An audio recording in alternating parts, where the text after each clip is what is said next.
Hi, this is Brennan Davis from Bedrock Games and the Bedrock blog, and I'm here with Adam Balderstone, and we are continuing our discussion of the 2006 Return of Condor Heroes. We are on, episodes 31 through 33? And Yes. And in these episodes, again, big spoilers. Like I cannot emphasize enough how much spoiler territory we're going to be getting into, starting with my overview. So if you don't want to know, stop listening. But in these episodes, Lee Mocho dies. Master Gong Soon and his wife Qianqi and his daughter Lua also die. Zhao Longnu vanishes. She at first we think she might have committed suicide at a cliff, but there's a mysterious note left behind about a possible reunion with the Angor in 16 years. And throughout these episodes, we get a lot of Guafu just kind of creating problems for people and getting into fights and just having issues. Being awful. Yeah. Well, number one, what did you think? I mean, I know there's a lot of ground covered here, but what was your overall feeling about they this really stripped down the villain roster on the show during these episodes. It was just cleaning house on. Let's just get rid of all the excess villains here. We got rid of Lee Mochu and all the Passionless Valley stuff, and it was a lot fewer bad guys on the show. So which I guess is a good thing. But yeah, I enjoyed these episodes. I think I may have enjoyed the earlier batch a little more, but it was good stuff. And now, when you say earlier batch, do you mean the previous episodes we watched? Or the first? Yeah, the previous, okay. The ones in the previous episode. Now, why do you think that is? What was it about these episodes that didn't win you over as much as the previous ones? I was getting a little frustrated with the whole ongoing poisoning thing and the further complications. It's like, okay, like when he refused to take the pill and chucked it off the cliff. It's like we've gone through so much to get to that and just tossed it away. But I mean, I was enjoying the episodes on the whole. That was just one element that was I'm ready for the show to move past that. Okay. No, that and we are sort of I think we're over that point in the story, but it's been about like a solid 10 episodes of various poisonings, also we get another separation of Yangor and Zhao Longnu, so you might have been a little tired of that as well. And this one is like pretty substantial. And near the end of the last episode we watched when they decide, hey, let's go destroy every single one of these passion flowers, I was just like, yes, get rid of all of them. just wipe them from the earth. Yeah, I thought that was a good move. That happened in the book too. I remember thinking, I hope somebody doesn't get pricked by a passion flower while they're shooting off. Yeah. Though they do have the cure now. They know that they can use the heartbreaking grass, I think it was called in the book. I think it was called like intestine ripping or intestine cutting grass. Okay, that sounds that fits with the warning he's given. It's like, wait, if you keep taking this after you've eliminated the poison, it'll make your intestines explode or something. So yeah, that fits. But yeah, I don't know. I have to say that the Lee Mochu stuff, I was not anticipating that her great weakness that would destroy her was her all-consuming love. That was the thing that undid her. She just loved too much. Well, I told you, she's actually like a very sensitive soul. There's if her life had gone a different way, she would have been a very gentle person, I think. How did you feel about how she died? What was your reaction to it? I enjoyed that. I mean, I've been complaining about the passion flower poisoning thing and everything, but that is one element where the passion flowers really kind of paid off very well, was with the Lee Mochu storyline, with that revealing, her being unable to hide the fact, and everyone going, oh, she's thinking about I can't remember his name, but she's thinking about her love, and it's like no. Oh yeah. Yeah, What's his name? Zhang Yuan, was that his name? Lu Zhang Yuan. I honestly I cannot recall, Um, but yeah, it was a satisfying end to her character. I mean, I have mixed feelings. It's good to see her get her final kind of comeuppance, but on the other hand, she is such a great character. You're kind of sad to see her go at the same time.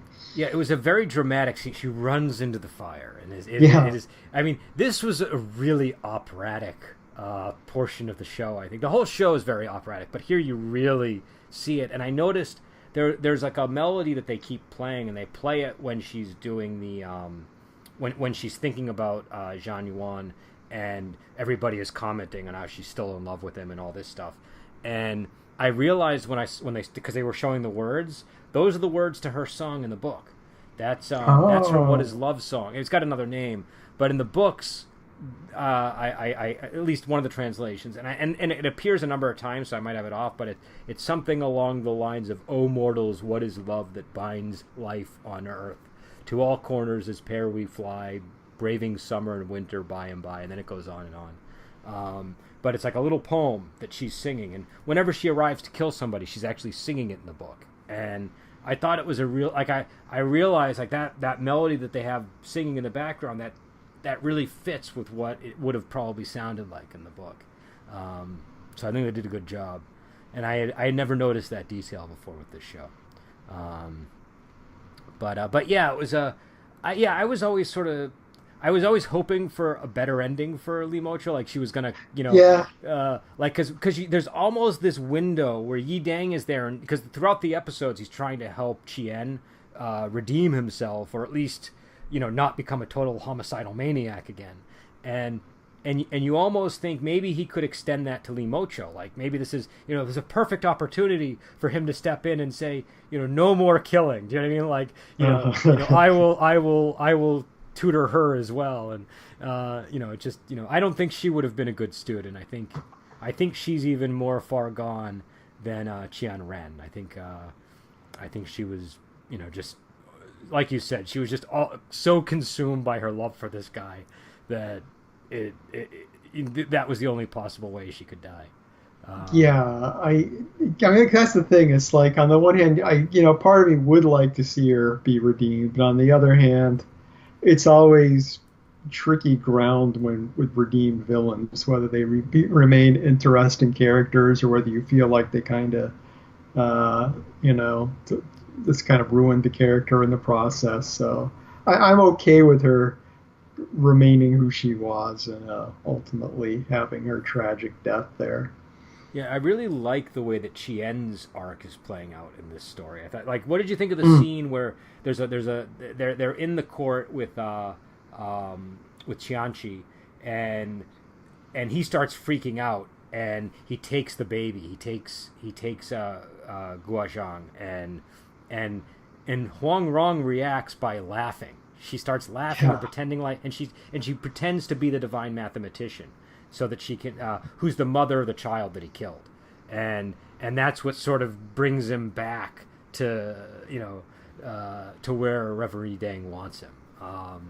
So I don't know. Did you like that scene, or do you have any thoughts no, on it? that was a great scene, and it was very very tricky play to pull off by Huang oh, excuse me, Huang Rong there. But I don't know, it worked. It worked.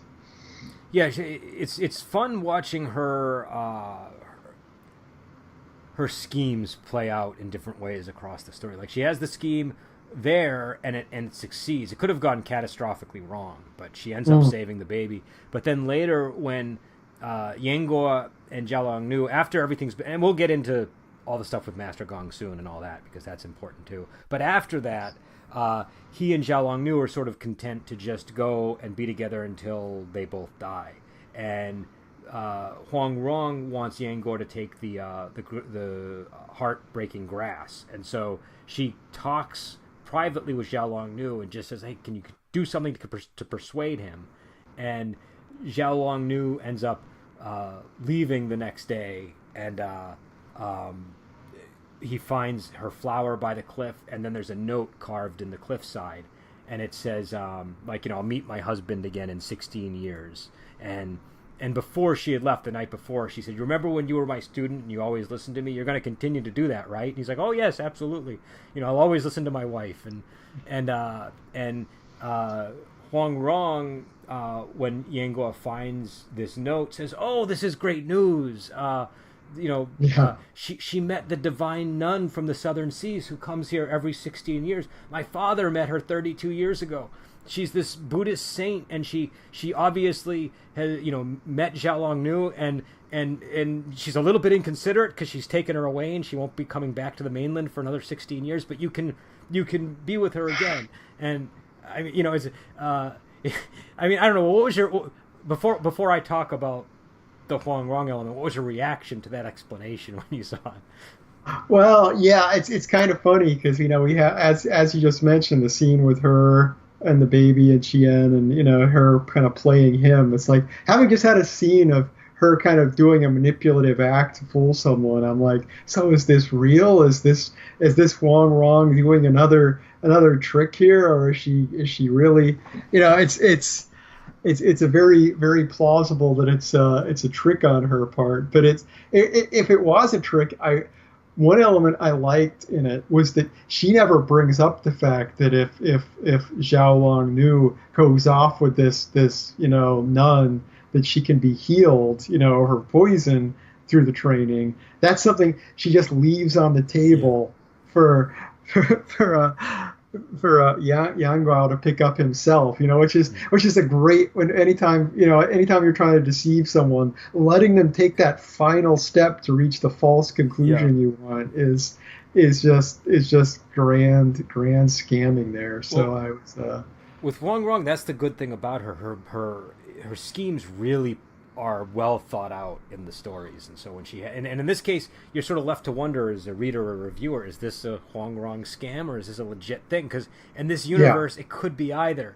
Yeah. And so it's they're very, both plausible. and so things end with Yanguo agreeing to take the heartbreaking grass, and he remains behind with Lu Shuang and Chen Ying, and they become sworn siblings. Yeah. And he also promises to teach Lu Shuang, because he considers her a member of his sect, to teach her, I forget which technique, but one of the remaining techniques that she had to learn. It might have been like Jade Maiden or something. Yeah, I like that whole resolution there. That was a nice touch. And But to go back to Wrong Wrong though, I've got one more yeah, thing of to say course. on that too, which is I think it's kind of funny. Like I said, it was a really well played scheme. Assuming it's a scheme, it was perfectly played, except I felt like she still didn't get what she wanted, because I feel like, I mean, obviously she cares about Yang Guao. Not to say she doesn't want him to die. That is part of it. But in her wheel spinning brain, it's like I feel like on top of her personal, desire to have him not die, she also wanted him to go back to fight the Mongols with them. It's like he's this epic hero, and they need him as a player in this war, and he's like, "Nah, I'm just gonna stay here and wait." Well, what's so interesting is this is the point in the story where Yanguo is reached like a pinnacle. He gets more powerful even, but like he's reached a point where he is, there are very few people who rival him, and he, as a result, he's kind of like a walking powder keg. If you don't, you know what I mean? Like the most catastrophic thing imaginable has happened. Xiaolong Nu has vanished in mysterious circumstances, and he could react in any number of crazy ways to that. And so, and you're fully aware of that as the scene is playing. You're like, this guy is like, if he freaks out in a bad way, like, who knows what will happen? And it's one of the things. Yeah, when he does freak out was a pretty scary scene. So. Now, we also had the stuff with Gong Sun and Qianqi and Lua, and I remember I had brought it up because I didn't know if they actually had that plot thread in this version of the story, which apparently they do. Where Master Gong Sun tries to team up with Li Mocho, and we see sort of the full escalation of his evil as he agrees to work with Li Mocho, who's been poisoned by the passion flower, and he even offers to he says, look, I have an idea. We'll throw my daughter into a poison flower patch, and because that's the only thing my wife cares about, and then we'll bring her there, and when she takes out the antidote to give it to Lure, we'll give it to you. And he says, my daughter will die, but you'll be saved. And and in the book, it's much more clear that he has like carnal desires on Lee Mocho. And in this, it's a little less clear, but they didn't play it up much this episode. I felt like it was apparent in the previous scenes they were together, but it didn't seem as apparent in these episodes. And even Lee Mocho's sort of internal disgust at him is also, I think, if I recall, apparent in the books. But it's funny because Lee Mocho says, well, you know what? We don't actually have to throw her into a flower patch. You can just say she got thrown into one. We can just lie. And he's like, no. She, we need it to be convincing. It's just this, and Lure overhears, and so then she ends up poisoning herself and goes to her mother and tries to use a similar tactic, but to get it so that she can give it to Yangor. And it's like a really tragic story for her. Like, I feel like Lua really gets the worst of everything because she's probably, out of all the characters except for Zhao Longnu, she probably treats Yengo the best and most selflessly. I mean, everybody treats him pretty well, actually, when you think about it. But I know. His complaints feel really shallow when you. It's like he's got this whole gang of when they're trying to convince him to take the grass and stuff. It's just like there's this whole gang of people that are all like, "We want you to live. You're awesome," and he's still, I'm so tragic and lonely. But that is pretty funny. But I've got to say the whole Gong Soon plot. Like I said, I had ambivalence with Lee Mochu just because she is such an interesting character. You almost want her to stick around a little longer, even though she is a terrible person. With Gong Soon, it's just good. He's dead. Yeah. I'm glad to see him go. Him and his stupid wife together in the pit. Yeah, I know. I hate them both. I hate them both. I mean, God, even with all the suffering his wife has, it's like she's just so terrible. I can't even have any sympathy for that. Her only redeeming quality is that she actually cares for her daughter, which is really the bare minimum that you're supposed to have, anyways. So well, that's to go off on a non-topic tangent briefly. It's like that's my thing whenever Star Wars comes up. It's like, wait, Darth Vader's redeemed because he wouldn't kill his own son? Come on. Yeah. That doesn't make up for anything. That's like zero. That's like just baseline. But yeah, and so, Lua in the book, I remember it being a little bit more deliberate on Master Gong Soon's part, but in this one, it's a little ambiguous exactly what happens, but she ends up on his sword in the end. And so her father's sword ends up killing her. And And I think she's probably the character I feel the worst for in the whole series. And then I mean, exactly. It's like her throwing herself on the sword like that and walking up the sword was she's just I mean the internal pain she has to feel to want to do that, to be like it's just both her parents have just so thoroughly destroyed her by that point. Well, and she's the one who tries to help Yangua find the pill, too, because at one point her mother instructs her to, like, kill him or something, and she very lazily spits a seed or a stone at him, but inside is the antidote.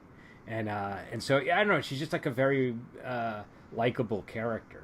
But I did like the scene where Qianqi and Master Gong Soon confront each other, and she's basically pretending to be crazy to lure him into a trap, and she also sets the whole place on fire, which is really what sparks Lee Mocho's demise, and kind of propels things. I mean, Lee Mocho was pretty close to doomed at that point, but she was surrounded by everybody that hated her and wanted her dead, and poisoned. And even Yangua sort of writes her off and is like, look, you abandoned Ancient Tomb long ago. You're on your own. I know. Seeing that happen was that it's like he's at least made a pretense to having some respect for her in the past. Well, I thought too that I felt like that that connection between her and Yango was like the one thread that really kind of, I don't know, it connected her to humanity in a way. Like it made her Hmm. like a person who had actual connections. And so once that was gone, once he had sort of had enough, then it was over. I almost kind of felt angry at him for that. Like I felt like he still should have had this loyalty to his old sect mate. But I mean, she was at the point now where she's like, because in the book, what's even more clear is like she's the one who kills the Indian sage, who's the guy who's looking for the Yes. cure with the thing that she's poisoned with. And so, Oh, that was very clear in the show but too. but in the book, what's more clear is that she's much more aware, like she's much more deliberate of her killing of him. Oh, Like in this, okay. he gets hit with a stray needle, but in that one, she just kind of if I remember, I could be wrong, but I recall her maliciously just killing him, and Yeah. and so and they just happened to find him clutching the heart breaking grass, and that's how they're able to deduce what the cure is. There was also the scenes we talked about before with Guafu, and she has a lot of little skirmishes with Lu Shuang. And Lu Shuang really impressed me with her sharp tongue. Yeah, the whole oh well, I'm sure there's a lot of people walking around saying they're the child of Yeah. Well, yeah, she really got to her, which was great. I enjoyed seeing Kwao Fu get really taken apart like that. well, and it was funny because like Guafu is just sluggish enough that it's like you have that dynamic where like this person who's just slow, like just off the ball a bit, the other person's able to, even when their point doesn't really make sense, able to slap them with it. So at one state, like when she accuses Guafu of being a bastard, and it takes Guafu a moment to realize, it's like, wait, why would she say that I'm pretending to be? She's like, hey, you're calling me. Hey. And then she's like, am I gonna have to, like, you're call, like, so I'm a bastard, huh? Like, am I gonna have to cut off your leg? And she said something back to her like, whether you cut my leg or not, or off, like leg off or not, you're a bastard. Like it was like a really, it was like just the right, and it was much better than I'm phrasing, but it was just it was like a really perfect rebuttal and she just kept doing that to her. Just whatever Guafu said, she just kept, getting back at her. Just like Yeah. enough. One thing that got in her head too was going, oh well, you can, me, but are you going to go after everyone with a wagging Yeah. tongue about this? Yeah. She's like, what? Other people? Who else is Yeah. talking about this? Yeah, because it was just Lu Shuang was just so relentless with these attacks, and so yeah, and the thing about Guafu is, I mean, at this point in the story, she's cut off Yangor's arm. She's responsible for everything that's going on at this very moment with Zhao Longnu and Yangor. Like she is. And Zhao Longnu and Yangor couldn't be more gracious towards her in how they, what I mean? Uh-huh. Well, that's our fate, like that's sort of their reaction, and she's still continuing down this path of just she can never seem to grasp that she's the one who's in the wrong. And Wow. I think Lu Shuang might have even kind of hinted at what I was talking about in the book, where what's really going on is Guafu deep down is in love with Yangor, and that is what's motivating this behavior. But again, because her personality is like she can't acknowledge when she's wrong, she, not in a million years would she ever be able to acknowledge that that's the motivation for what's happening. Yeah, no, there was definitely something ironic about Guafu going so hard over making fun of someone because they're in love with Yang Guao, and he loves someone else, and so haha, it's like, yeah, okay, you're projecting. Well, I mean, obviously she did care about him, but still, it's like you're the last person that should be making fun of someone over that. And we finally get back to Guo Jing. It's funny because up until this point, people keep expecting Guo Jing to arrive in some way. They keep like like Yeah, that's Qianqi true. thinks that like when Yango is like, look who I brought, and he's talking about her brother, she thinks that he's talking about Guo Jing, and earlier when it wasn't in the show but in the book, when Yellow Qi arrives and he's firing his arrows, they think it's Guo Jing's arrows. So there's sort of this deliberate like, oh, you're not going to see Guo Jing for a little bit, and so we finally get back to him, and the Mongols been afflicted with plagues. They're leaving the city alone for a little while, and I don't know. I didn't go ahead to the next episode, so I can't remember if this is where we get the time skip or not. But I believe we've ended at the point where now we're going to get the big time skip to several years in the future. And so I think I think we ended at a very interesting point. There might be one other episode that kind of leads into it, but I'm pretty sure. Yeah, it was a little ambiguous. I wasn't sure if the time skip was about to occur or not. But yeah, it was. I mean, it was a very, very satisfying ending point for the 3 episodes. Sometimes they're more cliffhangery than others, but yeah. this did feel a very resolved kind of point for the moment. So, yeah. So I don't know any additional thoughts on the episode. Any other points that we haven't gone over? Uh, no, that's most of it. I mean, I'm intrigued to see what the truth behind the whole Zhao Long Nu disappearance thing is, because on the one hand, I'm like, it feels very much like a Huang Rong plot, but on the other hand, it can't be as simple as Zhao Long Nu just went off to die, because I don't feel like the show would quite have her just disappear like that. And just go off and die of poisoning. But I don't know, maybe I'm wrong. We'll see. And he did confirm that was her writing, because he questioned that at first, and then he said, "Oh no, but she does that little thing with the last character." Oh yeah, well she definitely wrote it. I just if she is it's just my question, if it is a Huang Rong plot, did she think it up together with Zhao Long Nu? Are they collaborating on this together? Is the question. You know what we'll do when and if that is answered, we should go back to this scene and watch it again, and just see because there are a lot of little details that I don't want to highlight anything because I think it could give away, but yeah, it's definitely an interesting part in the book. And it's like a culmination of their whole relationship. Like they're constantly having these partings, and so now you have this potential for a 16-year gap. In the past, like 10 days has been too long for them to be apart. Imagine what 16 years could do. So I know. It's yeah, it was an interesting twist. I did not see that coming for sure.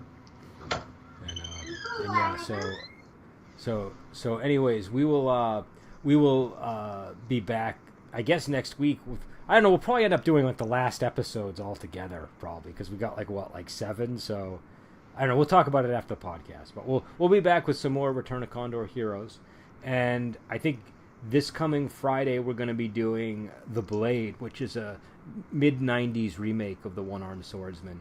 And I'm sure we have other stuff coming up down the pike. So until then, we will talk to you later.